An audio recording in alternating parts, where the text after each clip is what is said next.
अबे नागपुर में आईआईटी नहीं है यार।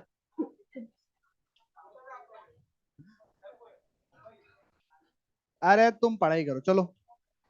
बात करेंगे अपन बैठ के, एकदम डिस्कस करेंगे, बढ़िया पार्टी करेंगे तब, जब तुम एग्जाम देके आओगे उस दिन लेके। अरे 2 साल वाली, हाँ मेन वाली एग्जाम जब तुम देके आओगे उस दिन अपन बैठ के डिस्कस करेंगे आराम से कि क्या क्या करना है क्या नहीं करना। चलो आ जाओ, अभी पढ़ लेते हैं। कहाँ तक पहुंच गए थे? उसके बाद कुछ नहीं किया? उसके बाद नोट डालो। तीनों बता दिए थे ना भाई। 3 बता दिए थे। अबे तुम क्या सो जाते हो लास्ट में? ये ऐसे घंटी बजती है तो तुम्हारा भी दिमाग फिर शट डाउन हो जाता है। तो तेरे पास दिमाग नहीं है? मैं बोला इसके पास तो नहीं है, पर तेरे पास भी नहीं है। बस फिर उसकी क्यों सुन रहा है, खुद के दिमाग लगाना। नोट, नोट डालेंगे। नोट डालेंगे। अरे वो हो गया था ना क्वेश्चन। अरे यही वाला है यार। हाँ हो गया था ना। इसके बाद नोट ही डालना है। हाँ हाँ नोट ही डालना है, डालो तुम तो।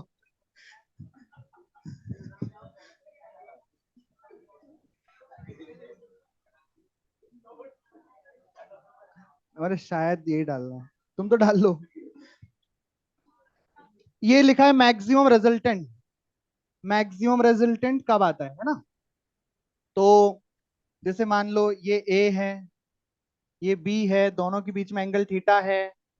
तो ये तो हमने सीख लिया कि रिजल्टेंट का magnitude a² + b² + 2ab theta ही होता है। ये तो हमने सीख लिया।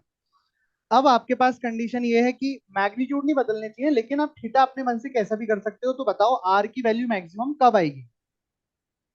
तो हमने देखा कि आर की वैल्यू मैक्सिमम तब आएगी, इस इक्वेशन में दिख रहा है कि सारी चीज प्लस में है। तो जब कॉस थीटा मैक्सिमम होगा, जब कॉस थीटा मैक्सिमम होगा तब आर भी मैक्सिमम होगा। तो अगर हम चाहते हैं कि आर मैक्सिमम हो तो हमें कॉस थीटा की वैल्यू मैक्सिमम करनी पड़ेगी, और मैक्सिमम कॉस थीटा +1 होता है। तो थीटा कितना आ जाएगा? ये बात हमें पहले से पता थी, ये तो जब पढ़ाना स्टार्ट किया था वेक्टर उस दिन भी आपको पता था कि अगर दो वेक्टर सेम डायरेक्शन लगेंगे 5 मिनट 10 मिनट तभी वो मैक्सिमम फोर्स 15 न्यूटन लगा पाएंगे। अरे हाँ कि ना? वही आज मैथमेटिकल भी प्रूव हो गया कि 0 डिग्री पर ही आर मैक्स होगा, रिजल्टेंट मैक्सिमम आएगा। और आर मैक्स कितना आएगा वो भी देख लो, वो भी हमें पता है। पर यहां से भी देख लेते हैं। a² + b² + 2ab cos theta, जो कि 1 है। और ये क्या बन गया, a + b का होल स्क्वायर। तो अच्छा अंडर रूट भी है। तो ये आ गया a + b। और ये बात हमें पहले से पता थी कि आर मैक्स होगा a + b। फिर इसके बाद मिनिमम लिख लो। Minimum resultant. तो वापस से ऐसे बना लो कि A B angle theta, resultant का फॉर्मूला होता है a² + b² + 2ab cos अब वही यहाँ पे मिनिमम करना है आर को, तो cos थीटा को मिनिमम करना पड़ेगा। cos थीटा की मिनिमम वैल्यू कितनी होगी? 0 होगी क्या? -1 होगी ना मिनिमम यार। cos थीटा की वैल्यू होगी -1, तो थीटा कितना? 180 डिग्री। और ये बात मैं पहले से पता थी। अगर 5 इधर और 10 इधर लगेगा तब उनका रिजल्टेंट सब्ट्रैक्ट होगा, मतलब 5 आएगा, और वो मिनिमम रिजल्टेंट होगा। उसको हमने ऐसे देख लिया। तो आर मिनिमम जब होगा तो ये बन जाएगा, और ये बन जाएगा, और ये बन जाएगा।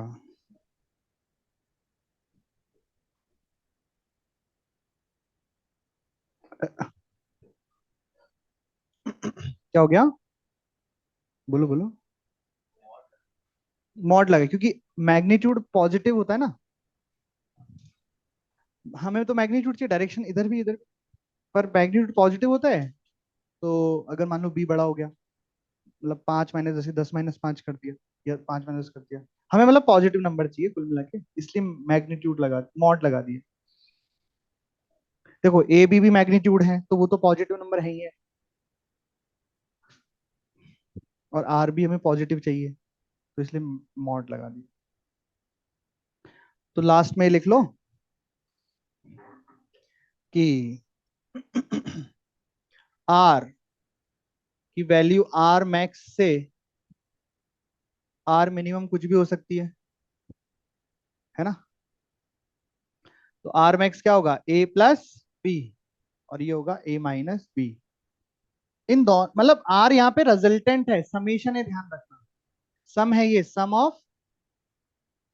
Of A vector plus A vector and B vector, sum of A vector and B vector. R यहाँ पे क्या है, सम ऑफ। तो जब दो वेक्टर को ऐड कर रहे हो तो मैक्सिमम वैल्यू आ सकती है ए प्लस बी, और मिनिमम वैल्यू कितनी आ सकती है, ए माइनस बी का मैक्स। इसके इधर उधर आपका रिजल्टेंट नहीं जा सकता, चाहे फिर थीटा आप कुछ भी ले लो, क्योंकि हमने मैक्सिमम निकाल लिया और मिनिमम निकाल लिया। इसके बीच की कोई सी वैल्यू पॉसिबल हो सकती है, लेकिन इसके ऊपर और इसके नीचे नहीं हो सकती। इनके बराबर भी हो सकती है, देखो वहां equal to less than equal to का साइन लगा हुआ है, तो उनके बराबर भी हो सकती है, पर इसके ऊपर नीचे नहीं हो सकती।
लिख लिया,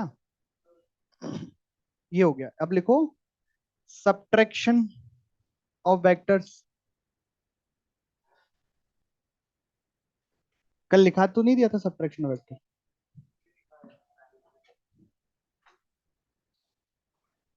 वैसे हमने सब्ट्रैक्शन कर रखा है, मतलब ऐसा कुछ है नहीं सब्ट्रैक्शन में, फिर भी तुम करके दिखाओ।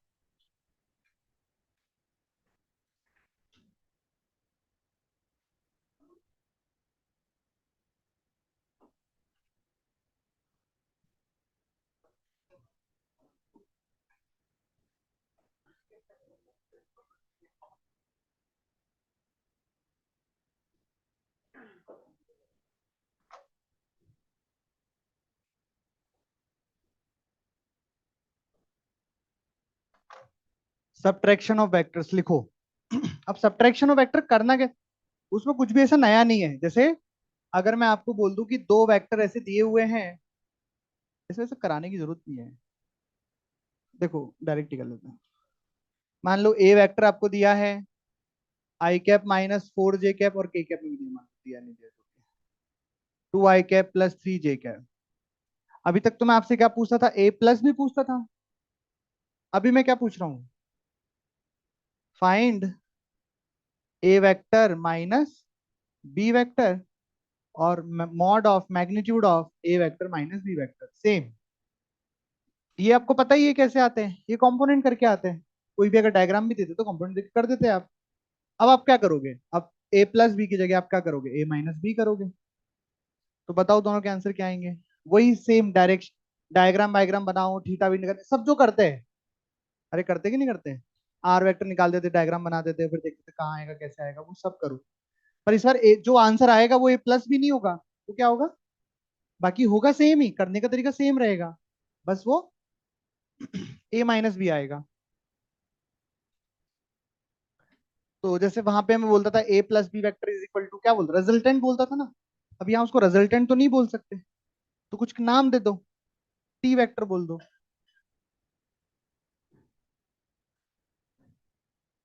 भाई ए माइनस बी को एक नया वेक्टर आएगा ना, ए वेक्टर माइनस, उसको टी वेक्टर बोलते हैं, वहाँ आर वेक्टर बोलते हैं, टी वेक्टर हो गया। टी वेक्टर क्या है, ए वेक्टर माइनस बी वेक्टर है, और फिर इसका मैग्नीट्यूड भी निकाल दो टी का। बस नाम रख लिया अपन ने, ऐसा कुछ वो है नहीं वैसे।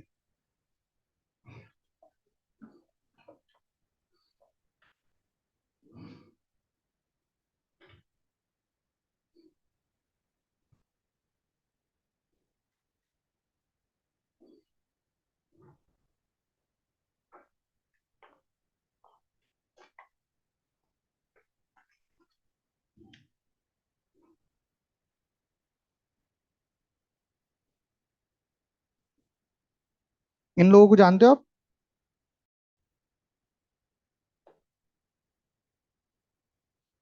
तो क्या किया इस बार, फिर से देख लो, चलो चलो इधर से। पहले दो वेक्टर दिए थे ए और बी, उनको आपको सबट्रैक्ट करके लिखना था, लिखना सबट्रैक्ट करके, और उसका मैग्नीट्यूड भी बताना था। तो एक तरीके तो हमने वैसे किया, जो हमने एडिशन का फॉर्मूला बनाया था, कंपोनेंट किया, आई को आई से सबट्रैक्ट किया और स्क्वायर करके ऐड कर दिया, ये बन गया। पर हम बोल रहे हैं कि ये तो ठीक है, कर ही लेंगे हम, इसमें तो हो गए एक्सपर्ट। एक नया नजरिया सबट्रैक्ट करने का, कि इसको तो ऐड कर देते हैं, किसके साथ, माइनस बी वेक्टर के साथ। तो हमने ए वेक्टर तो ऐसे ही बनाया जैसे है वो, पर बी वेक्टर ऊपर था, हमने उसको जस्ट अपोजिट कर दिया, तो डायरेक्शन तो अपोजिट हो गई, मैग्नीट्यूड वही रहा। उसे ही क्या कहते हैं, नेगेटिव वेक्टर कहते हैं। उसे क्या कहते हैं, नेगेटिव वेक्टर कहते हैं।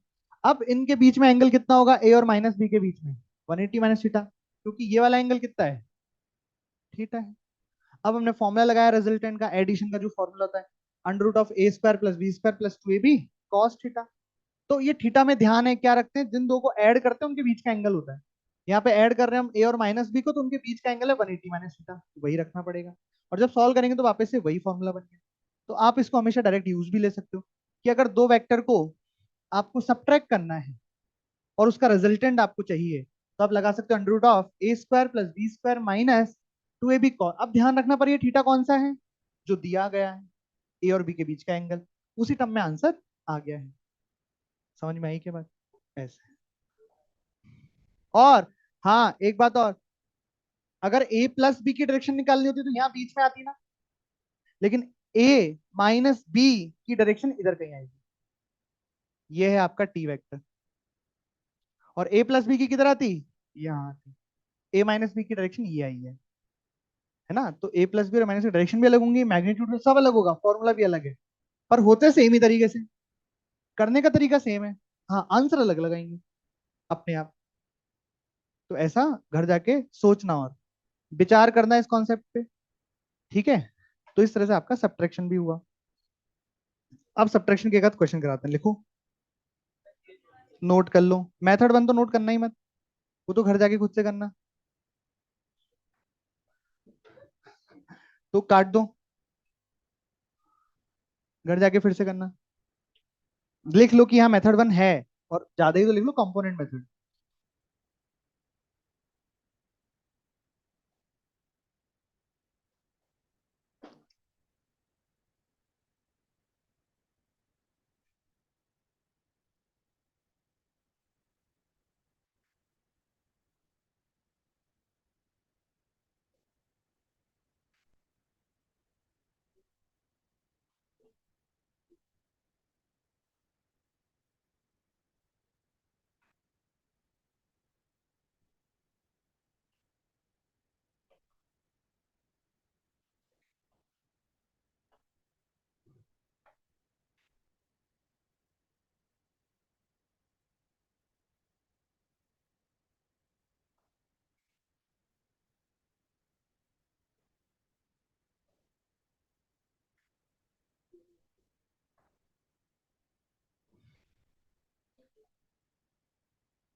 लिखो, a truck is moving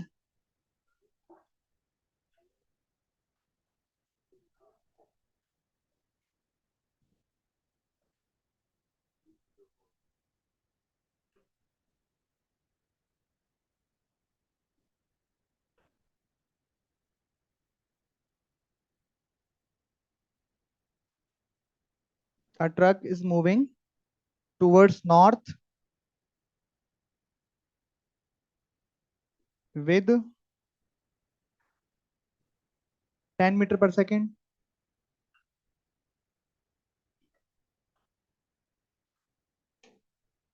with then turns towards 10 meter per second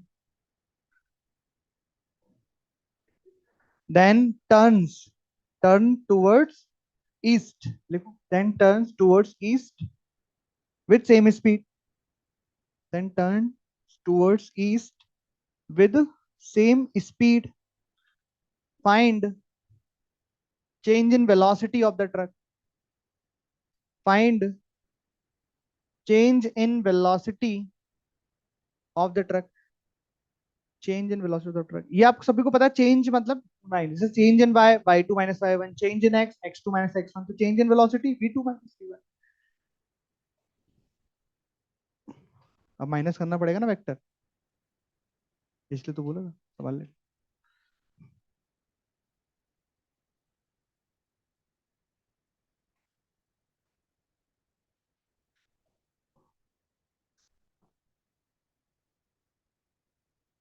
मैंने पूछा आपसे फाइंड चेंज इन वेलोसिटी, तो चेंज इन वेलोसिटी मतलब आपको दोनों चीज बतानी है। ब्रैकेट में लिखो चाहो तो चेंज इन वेलोसिटी के magnitude and direction. Change in velocity के आगे पीछे दाएं बाएं ऊपर नीचे कहीं पे भी ब्रैकेट में लिख लो, आपको क्या बताना है, magnitude of change in velocity and direction of change, दोनों बतानी है ना।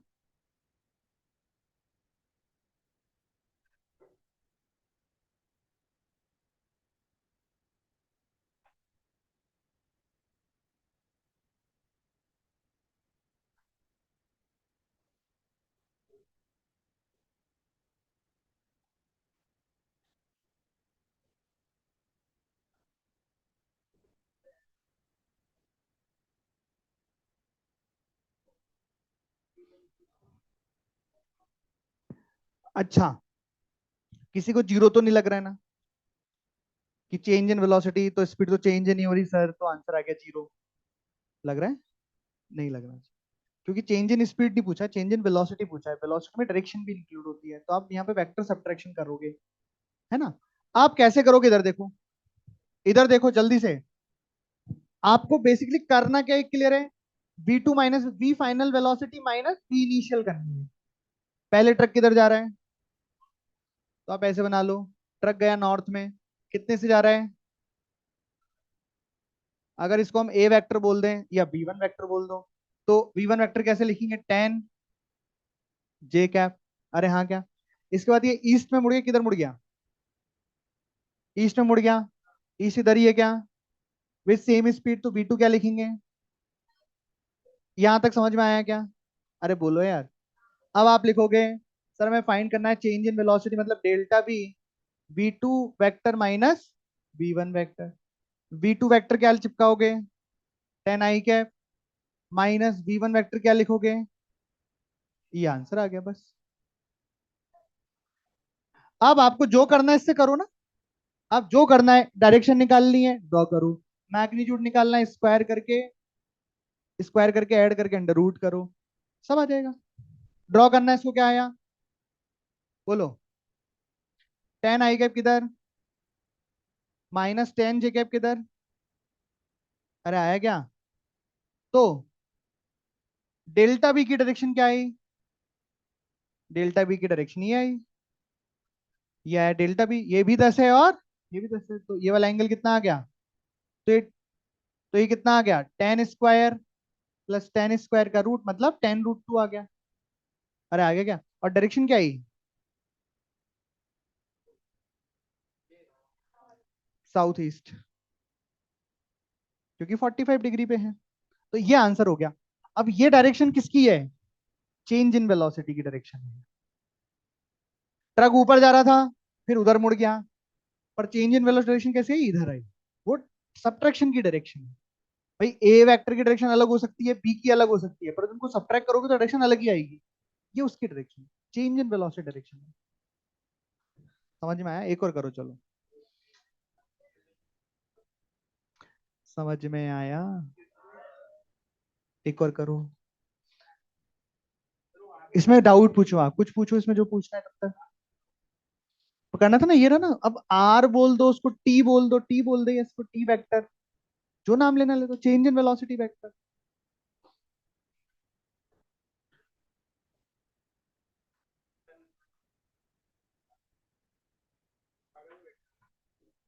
अ truck,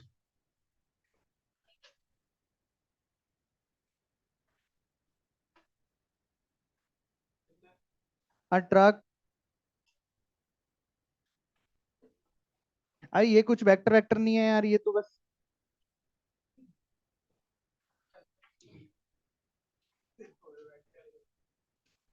a truck is moving towards south. A truck is moving towards south, लिखो।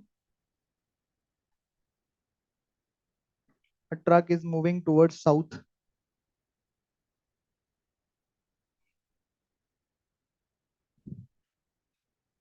with 30 metre per second,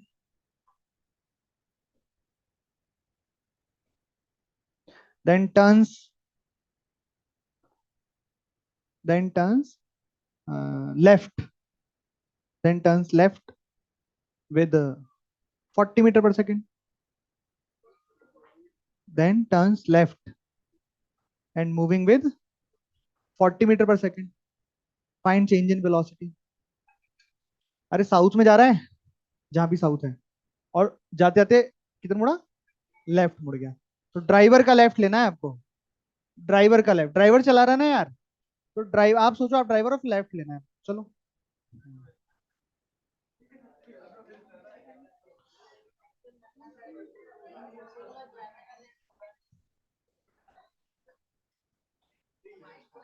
truck किधर जाएगा?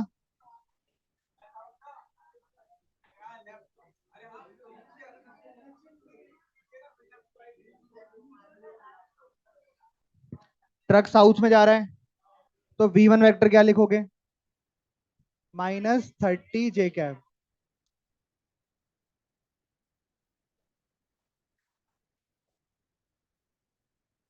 करो करो, खुद से करो। फिर नीचे आते आते लेफ्ट में मुड़ गया। क्या बोल रहे हैं? किसका?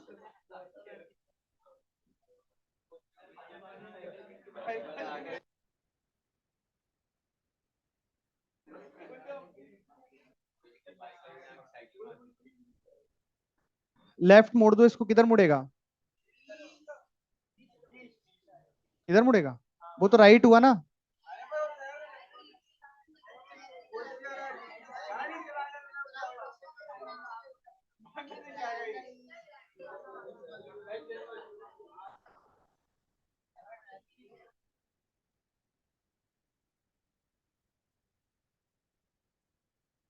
मैं बोल दिया था ना आपको बोलने में कि ड्राइवर का लेफ्ट लेना है। हाँ, तो ड्राइवर का, नहीं तो अदरवाइज जो बोर्ड पे दिखता है उसका लेफ्ट लेते हैं। ठीक है। नहीं, अभी तो मैंने बोल दिया था ना ड्राइवर का लेफ्ट लेना। आप लेफ्ट की चाहे तो ब्रैकेट में लिख लो ड्राइवर्स लेफ्ट। और नहीं तो अपन जो डायग्राम बनाते हैं उसका लेफ्ट फिर इधर होएगा। अगर डायग्राम से कुछ नहीं दिया है तो फिर डायग्राम का लेफ्ट लेते हैं। ये होगा, इधर लेफ्ट। खैर वो क्लियर करना पड़ता, नहीं तो अदरवाइज तो गड़बड़ हो जाती है। अभी तो अभी तो मैं डायग्राम में बनाता हूँ, किधर चलवाना है आपको।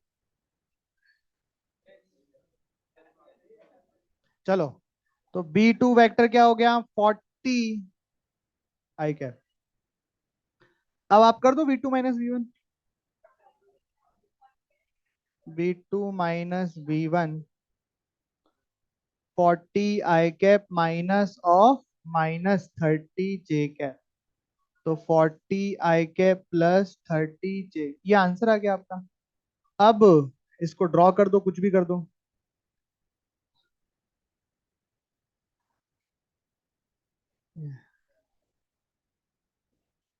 है ना। ये तो डेल्टा वी की वैल्यू आ गई। और अगर एंगल वेंगल पूछ ले, डायरेक्शन तो बतानी है, तो डायरेक्शन के लिए एंगल लगेगा। ये टेन थीटा कितना आ गया? 37 डिग्री। क्या लिखोगे कि 37 डिग्री नॉर्थ ऑफ ईस्ट। ये आपका आंसर हो गया। मैग्नीट्यूड हो गया 50, और डायरेक्शन क्या हुई? 37 डिग्री नॉर्थ ऑफ ईस्ट। और छोड़ो क्लास, जाओ जाओ उज्जैन जाओ।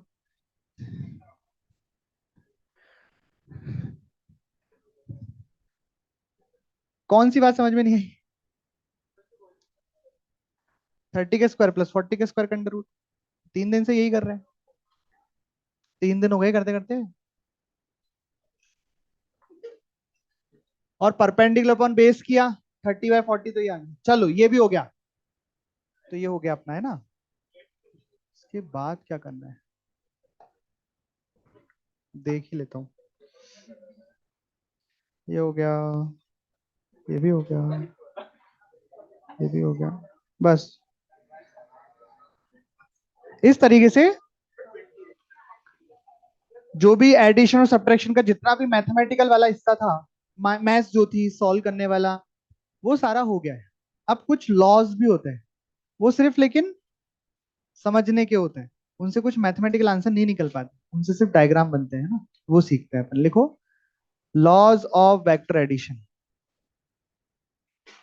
ये आ गया समझ में? एडिशन ही होता है, सब्ट्रैक्शन होता ही क्या है? वो देखो, ए प्लस माइनस ऑफ बी। तो एडिशन के लॉज होते हैं और मल्टीप्लीकेशन के होते हैं, बस। सब्ट्रैक्शन हो सकता है, डिवीजन तो डिफाइन ही नहीं है, वेक्टर अपॉन वेक्टर डिफाइन नहीं। नहीं, नॉट डिफाइंड मतलब ऐसा ऑपरेटर ही नहीं है, ऐसा ऑपरेशन ही नहीं बना है। तुम्हारे पास स्कोप है, तुम बना सकते हो। लॉज ऑफ वेक्टर एडिशन में फर्स्ट लिखो, triangle law of vector addition. Triangle law of vector addition, first law लिखेंगे ट्राइंगल लॉ। हाँ, ये पहले पढ़ाते हैं, पर कोई फायदा नहीं होता, पहले पढ़ा के दिमाग खराब हो जाता है बेटा। मेरे को पहले पढ़ा देता मेरे टीचर ने। मैं सोचने लगा था पढ़ाई छोड़ दूं, तो मैंने सोचा कि मैं नहीं पढ़ाऊंगा इनको, पहले मैं पढ़ाऊंगा, जब बाद में पढ़ाऊंगा। लिखो, अभी पढ़ेंगे तो समझ में आ जाएगा कि पहले पढ़ा था तो क्या होता। लिखो, triangle law of vector addition लिखो। Triangle, it states that it when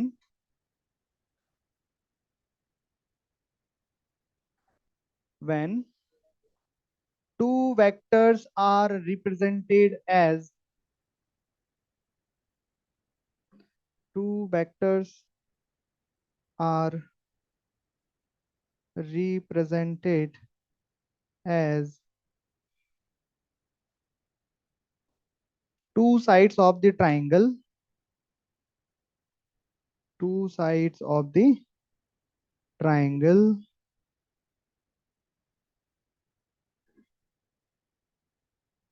with magnitude and direction,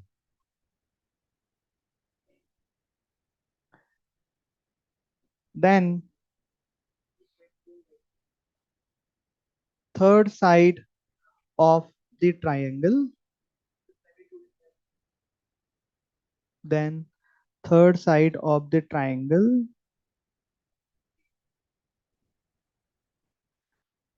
represents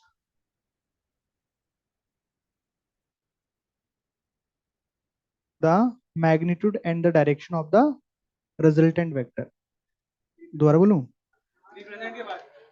Represents the magnitude and direction of the resultant vector, of the resultant vector। बता रहा हूं ना यार, मतलब है, लिख तो लेवल। तो ये क्या कह रहा है कि जैसे मान लो दो वेक्टर हैं, ए वेक्टर एंड बी वेक्टर, उनको आपको ऐड करना है, और ए वेक्टर बी वेक्टर के बीच में एंगल मान लो थीटा है। ठीक है, तो उनको आप ऐसे ड्रॉ करोगे जैसे वो साइड हो ट्राइंगल की। कैसे ड्रॉ करेंगे, जैसे तो वो साइड हो ट्राइंगल की, और इस तरह से ड्रॉ करना है कि जो बी वेक्टर है वो ए के टेल से स्टार्ट होना चाहिए। मुंह से हाथ हटा लो, सीधे बैठ जाओ, पानी पी लो थोड़ा सा, है ना, सीधे बैठो सीधे। तो कैसे ड्रॉ करना है दूसरी साइड को, इसके हेड से स्टार्ट होनी चाहिए, मतलब ऐसे लगातार कि इसका टेल इसका हेड, तो उसका टेल से उसका हेड, ऐसा। तो बी वेक्टर अपना ये हो गया, ये हो गया बी वेक्टर। ठीक है, तो इस रूल ये रूल कहता है कि इस ट्राइंगल की जो थर्ड साइड होगी वो इनका रिजल्टेंट होगी, मैग्नीट्यूड भी और डायरेक्शन भी। तो थर्ड साइड क्या होगी, वो ऐसे बनानी रहेगी आपको अपोजिट डायरेक्शन में। जैसे ए और बी तो ऐसे जा रहे हैं, आपको इसके टेल से स्टार्ट करके हेड तक पहुंचाना है इसको। तो ये वाली जो साइड होगी वो आर वेक्टर होगी, यानी कि ए वेक्टर प्लस बी वेक्टर होगी। ये है ट्राइंगल लॉ। इसको हम ऐसे देखते हैं कि बी को हमने यहां लगा दिया, तो बेसिकली यही तो बन गया ए, ये बी, और बीच में से निकला रिजल्टेंट। इसी बी को यहां रख दिया, और वो उसके साथ जाके मतलब ये ट्राइंगल बनाएंगे। ये लॉ है, ये ट्राइंगल बनाएंगे। और जो ये थर्ड साइड होगी, इसका जो लेंथ आएगा वो रिजल्टेंट होगा, और जो डायरेक्शन होगी वो डायरेक्शन होगी रिजल्टेंट। तो अब जैसे ट्राइंगल को कैसे लगाना है वो सीख लेते हैं। इसमें क्या खास बात ध्यान रखनी है, सेंस ध्यान रखना है कि जो ऐड होते हैं वो सेम डायरेक्शन या सेम सेंस के होते हैं। सेंस बोला ज्यादा ठीक रहेगा। जैसे ए इधर गया, उसी के लग के बी चल दिया। और आप यहाँ देख रहे हो, यहाँ पे हेड हेड टकरा गए, मतलब ये आर इधर से आ रहा था। तो रिजल्टेंट हमेशा अपोजिट सेंस वाला वेक्टर जो होगा वो वो क्या होगा, रिजल्टेंट वेक्टर होगा। अब पहले लिखने से पहले एक दो क्वेश्चन मैं करके दिखा रहा हूँ, करके आपको पूछ रहा हूँ, आप बताओ कि इनमें आप लॉ कैसे लिखोगे। जैसे मान लो ये सी है, ये बी है, और ये ए है। ए बोल दो, बी बोल दो, सी बोल दो, ये वेक्टर ही है। इसमें लॉ लिख के दिखाओ, कौन ऐड हो रहा है कौन रिजल्टेंट है। तो आपको सेंस देखना पड़ेगा।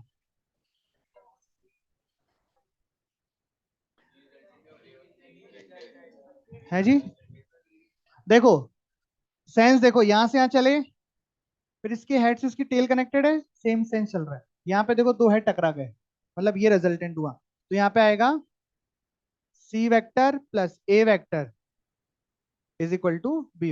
एक दो और करते तो और समझ में आएगा। जैसे मान लो ये है, तो इसको आर ले लो, इसको ए ले लो, इसको बी ले लो। बताओ, R vector R plus A is equal to B. ये लॉ लग गया। अरे समझ में आया। एक और करो, जैसे इसको मैं लाइन खींचा अलग कर दूं नीचे, इसमें बताना जरा। ए vector, B vector, C vector. Law कैसे लिखेंगे कि सर इसमें तीनों ऐड हो रहे हैं पर रिजल्टेंट जीरो है। इसको ऐसे भी सोच सकते हैं, डिस्प्लेसमेंट की, डिस्प्लेसमेंट भी वेक्टर क्वांटिटी है। कोई इंसान यहां से चला, इधर चला, फिर इधर चला, फिर इधर चला, वापस उसी जगह पे, नेट डिस्प्लेसमेंट कितना हो गया, जीरो। मतलब एक्चुअल में क्या हुआ, vector summation of the displacement vector कितना आ गया, जीरो।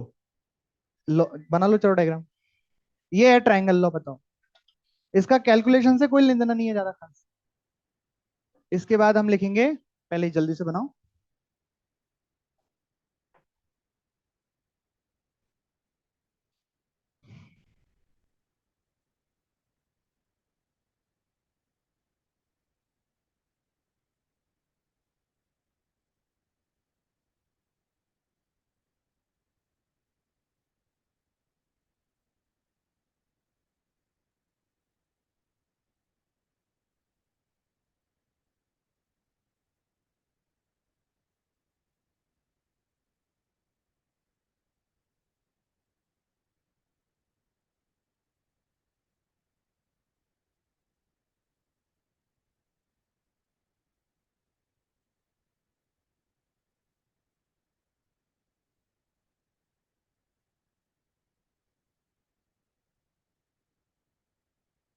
समझ में आई बात। तो अपने मन को ना शांत पानी जैसा बनाओ, ताकि जैसे पत्थर गिरे ना तो नीचे जाए, गहराई में। ये नहीं कि बहती नदी जैसा कि पत्थर फेंक रहे हैं वो वहां जाके बहता ही गया साथ में, है ना? समझ में आई बात? फिर मिलेगा नहीं वो पत्थर, फिर किधर गया? शांत पानी में फेंकते हो तो पता है कि डाला है तो नीचे ही गया है। वैसा ही होना चाहिए मन। तो ये जो आपके सामने ये वेक्टर फेंके जा रहे हैं आपके, वो सीधे आपके मन में जाए, अंदर दिमाग में घुस जाए, नहीं तो निकल जाएंगे और मिलेंगे भी नहीं दोबारा। इसलिए थोड़ा मन शांत रखो।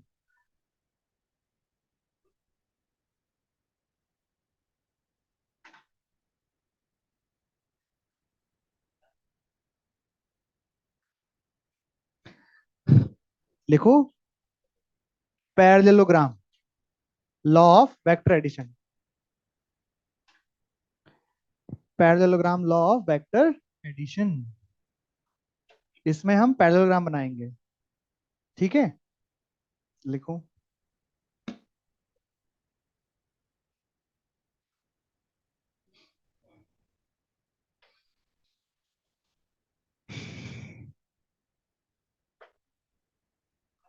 Parallelogram, law of vector addition.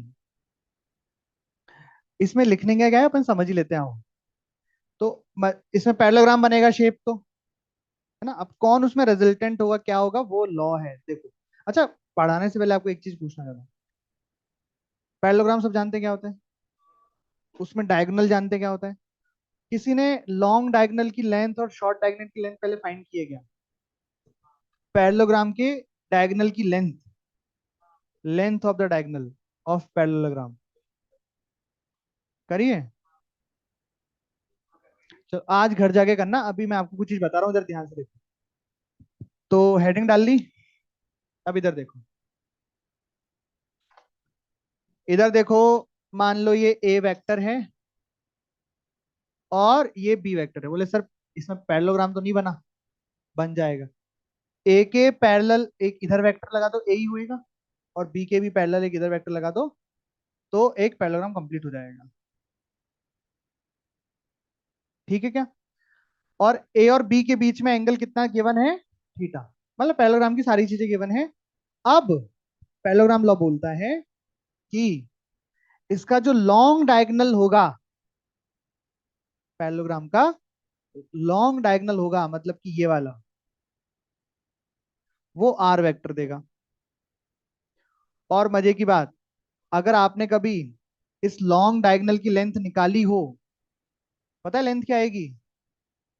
Under root of A square plus B square plus 2ab cos theta. आपको भी निकालना है इसकी लेंथ, यही आती है, under root of A square plus B square. और प्रूफ भी रखो, बड़ी बात नहीं है। यहाँ पे थोड़ा सा कंस्ट्रक्शन करना पड़ेगा, यहाँ छोटा ट्राइंगल बनेगा, एक बड़ा ट्राइंगल 90 डिग्री, एक छोटा ट्राइंगल 90 डिग्री, हो जाएगा। ये पता ही है, ये पता ही है, ये आ जाएगा, आ जाएगा। वो कोई बड़ी बात नहीं है, पर ये होता है। अच्छा, इसको ट्राइंगल लॉ से भी प्रूव कर सकते हैं, देखो। ट्राइंगल लॉ से भी देखो।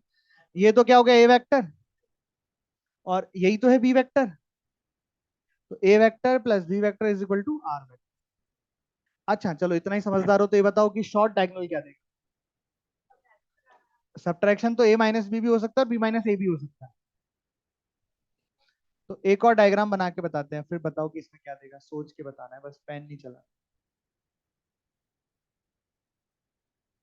ये ए वेक्टर है, ये बी वेक्टर है। मैं यहाँ पे शॉर्ट डायगोनल बना रहा हूँ, ये बताओ ये क्या है? कुछ भी नाम दे दो, पी वेक्टर नाम दे दो इसको, या टी वेक्टर दो, तो टी दे रहा ना अपन तब से।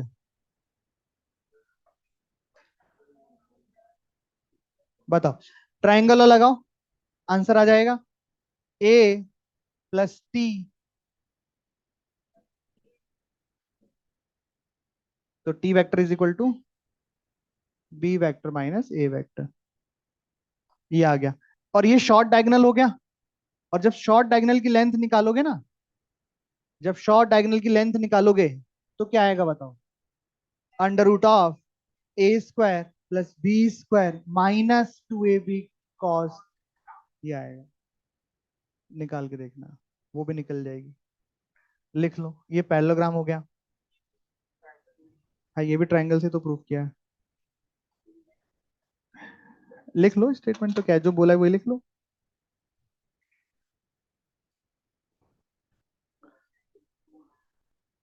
लॉन्ग डायगोनल का, हाँ मिटा दिया। बताओ क्या था, क्या लिखा था? Under root of A square plus B square plus 2ab cos theta. क्या चीज है ये? क्या चीज है ये? Under root of A square plus B square plus 2ab cos theta, कहीं पहले सुना है क्या? कहाँ सुना है? हाँ वही तो है, तो वही तो बता रहे थे, तो उसमें लिखने की जरूरत, तो तुम्हारे खून में दौड़ रहा है। 3 दिन से तो उस पर प्रैक्टिस कर रहे हैं ना, 2 दिन से। लिख लो। जब ए प्लस बी किया है तो मैग्नीट्यूड ऑफ आर वही आएगा। लो यार लिख लो यार, नहीं तो तुम्हें को यहाँ पे लेंथ ऑफ डायगोनल आएगी under root of A square plus B square plus 2ab cos theta.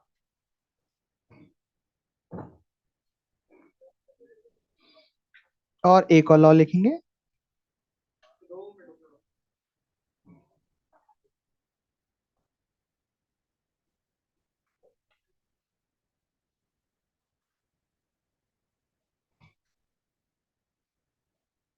लिखो, polygonal law of vector addition. Bracket में लिख दो, extended version of triangle law. Triangle law को एक्सटेंड करेंगे तो पॉलीगोनल लॉ। पॉलीगोनल, अरे polygon मतलब जिसके एन नंबर ऑफ साइड्स हो, रैंडम शेप, कोई भी शेप, जिसकी भी शेप जिसमें भी दो या दो से ज्यादा, नहीं सॉरी, दो से ज्यादा साइड्स हो, उसको पॉलीगॉन कहते हैं। सब जिनकी साइड्स, जिस भी शेप में साइड दो से ज्यादा हो, 3 या 3 से ज्यादा, ये 2 से ज्यादा, कुछ भी बोल सकते हो। ट्राइंगल भी एक पॉलीगोनल है। Polygonal law vector addition. इसमें क्या कह रहे हैं? इसमें ये कह रहे हैं कि बोले सर, आप जैसे बच्चों ने किसी ने डाउट पूछा होगा कि सर अगर दो ही हुए तो ठीक है, ए वेक्टर और बी वेक्टर। 3 हुए तो A B C D F हमें ऐड करने हो, तो ट्राइंगल में तो 3 ही साइड होती है ना, तो एक तो रिजल्टेंट के लिए बुक हो गई, और 2 हो गए A+B। पर C D E F का क्या करेंगे? तो उनने फिर बोला कि रुक जाओ, पॉलीगोनल लॉ बना दे तुम्हारे लिए। तो तुम्हारे लिए पॉलीगोनल लॉ बना दिया। बी, मन कर रहा है मैं C भी जोड़ दूं, मन कर रहा है मैं D भी जोड़ दूं, मन कर रहा है मैं E भी जोड़ दूं, जो मन कर रहा है जोड़ दूं। अरे ठीक है क्या? तो लेकिन सब किससे कनेक्टेड है? हेड से कनेक्टेड, एक सेम सेम सेंस में चल रहे हैं। तो जो रिजल्टेंट होगा वो अपोजिट सेंस का होगा, यहां से स्टार्ट होगा और वहां पे जाके मिलेगा। बीच में से जा रहा है जान दो, कोई दिक्कत नहीं है, लेकिन ये जो होगा वो आपका रिजल्टेंट होगा। और ये रिजल्टेंट होगा A vector plus B vector plus C vector plus D vector plus E vector plus F vector, ऐसा। समझ गए क्या? ये है पॉलीगोनल, तो ये जो शेप बनी है पॉलीगोनल, पॉलीगॉन है। अरे बिना डायग्राम बना ले यार, हाथ से खींच ले इनको, आधे घंटे लग जाएगी खींचने में, मैं नहीं रुकने वाला। लिखो क्वेश्चन। अ मैन, मैन नहीं, बॉय, उसका आईआईटी में सिलेक्शन हो गया और फिर वो भाग रहा है, तो लिखो अ बॉय इज रनिंग। अरे यार शेप, सेम शेप बनाने की जरूरत नहीं है यार, रैंडम खींचना मैंने वेक्टर, रैंडम बनाओ ना इधर उधर, उसमें क्या तुम एकदम। अरे चुप रहे यार। लिखो, हाँ बोलो। हाँ वो तो मैं काटना ही चाहता था बीच में से अच्छे से, वो तो थोड़ा सा उधर रह गया, वरना जो मैं सोच रहा था ना, जो मैं सोच रहा था वो तो मैं ऐसा चला चाह रहा था कि ये इधर पहुंचा दूं और इसको इधर बता दूं, ताकि वो रहता ही है कि सर बीच में से टच हो गया तो, सर कट गया बीच में से तो, सर मतलब बाहर ही रहना चाहिए क्या, सारे डाउट ही क्लियर, कुछ भी हो जाए यही होगा रिजल्ट, है ना? तो ये रहता ही है कि सर टच होना चाहिए कि नहीं होना चाहिए, बीच में से कट गया तो क्या होगा। रिजल्टेंट तो सीधा ही होगा। अब बॉय इज रनिंग, तो बॉय सिलेक्शन हो गया, वो पागलों की तरह भाग रहा है, कभी इधर से उधर, उधर से इधर, उधर से उधर, है ना। तो ऐसे भाग रहा है क्या, किसी और का लो यार।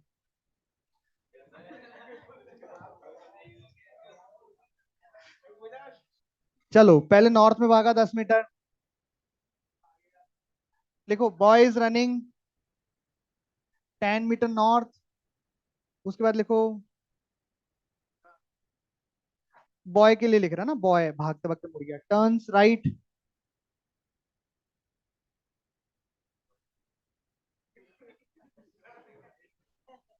And run 10 metre. फिर नॉर्थ भागते भागते राइट मुड़ गया और 10 मीटर भागा। ठीक है। उसके बाद टर्न्स टूवर्ड्स 37 डिग्री,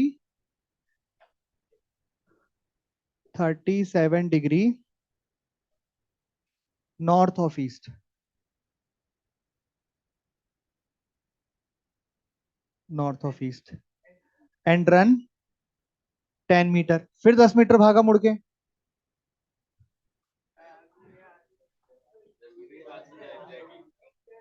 है ना। हाँ तो आईआईटी में सिलेक्शन हुआ है ना। टेक्निकल भाग रहा है, इधर उधर ऐसा मुड़ मुड़ के भाग रहा है, बढ़िया, ऐसा नहीं कि रैंडम भाग। और उसके बाद फिर भागा, उसके बाद वो भागा, फिर ये मुड़ा, टर्न टूवर्ड्स 53 डिग्री। अब तुम्हारा हो जाएगा तो पता लगेगा तुम्हें। 53 degree west of south of north, north and run 10 metre. हाँ मैं ही हूँ, ये मैं ही हूँ। फाइंड डिस्प्लेसमेंट ऑफ बॉय करूँ, फाइंड डिस्प्लेसमेंट ऑफ बॉय। वहां जाके रुक गया, मतलब इतना ही भागा और थक गया। अब इसका क्या निकालना है, सिर्फ डिस्प्लेसमेंट निकालना है। गलत है। तो क्या निकालना है, डिस्प्लेसमेंट निकालना है। ठीक है, डिस्प्लेसमेंट क्या होता है, initial position final position shortest distance होती है। तुमने तो जोड़ दिया चारों यार, अजीब पागल हो।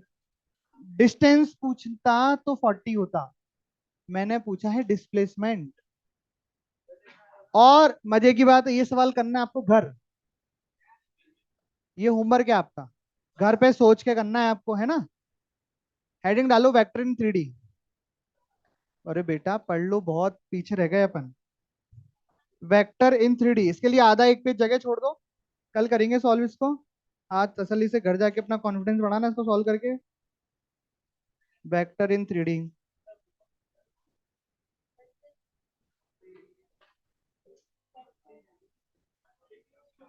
लिखा।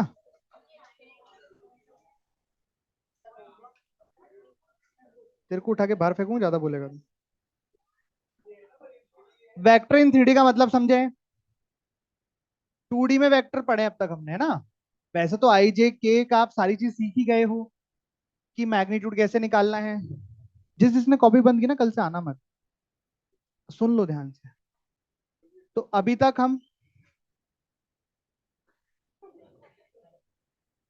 अभी तक ऐसा एक्स वाई एक्सिस होता था और हम यहाँ पे वेक्टर बनाते थे। तो इसमें सिर्फ आई कैप और जे कैप की टर्म ही बचती थी। 2 आई कैप 3 जे कैप जो भी आता था, जैसे मान लो यहाँ पे एक पॉइंट है, तो यहाँ से आपको इसको मिलाना है, यहाँ से एक तीर फेंकना है, पर वो पॉइंट कहाँ पे, उसके केवल एक्स और वाई कोऑर्डिनेट ही है। तो तीर जो जाता था, एरो जो जाता था, वो 2D एरो हो गया। लेकिन अभी मानो कि ये ढक्कन है, यहाँ रखा हुआ है, और ओरिजिन से एक तीर निकल के आएगा, वो रहा ओरिजिन वहां पे, निकल रहा है तीर। तो ये जो वेक्टर होगा, ये 3D वेक्टर होगा। अच्छा, जब ये वेक्टर 2D था, तो इसकी एक्स पे परछाई थी, उसको हमने ए एक्स बोला था। वाई पे परछाई को ए वाई बोला था। पर अगर आप गौर से देखोगे तो ये जो वेक्टर होगा, इसकी तीनों एक्सिस पे परछाई होंगी। मतलब एक तरह से समझो, इस पॉइंट पे आने के लिए आपको थोड़ा पहले एक्स में चलना पड़ा होगा, फिर वाई में चलना पड़ा होगा, और फिर जेड में आना पड़ा होगा। तो ऐसे तीन परछाई आएंगी इसकी। तो जब भी वेक्टर थ्री में हम लिखेंगे, तो वेक्टर थ्री में कैसे लिखेंगे? A vector is equal to A X I cap, A Y J cap, A Z K cap, ऐसे तीन आते हैं उसमें। खैर, ये कल देखेंगे, आज का होमवर्क ये हो गया। पहले तो नोट्स हो गए, दूसरा हो गया BV7 अब कंप्लीट हो जाएगी। ठीक है। थर्ड जो हो गया आपका, एक क्वेश्चन जो नोट्स का दिया है, नोट्स का क्वेश्चन है ना। और फोर्थ, अभी मैंने ग्रुप पे एक डायग्राम भेजा है, वो बना के लाना। बस डायग्राम बनाना, छोटा सा डायग्राम है, 3D वेक्टर का डायग्राम है, वो बना के लाना। वो मुझसे बनेगा नहीं।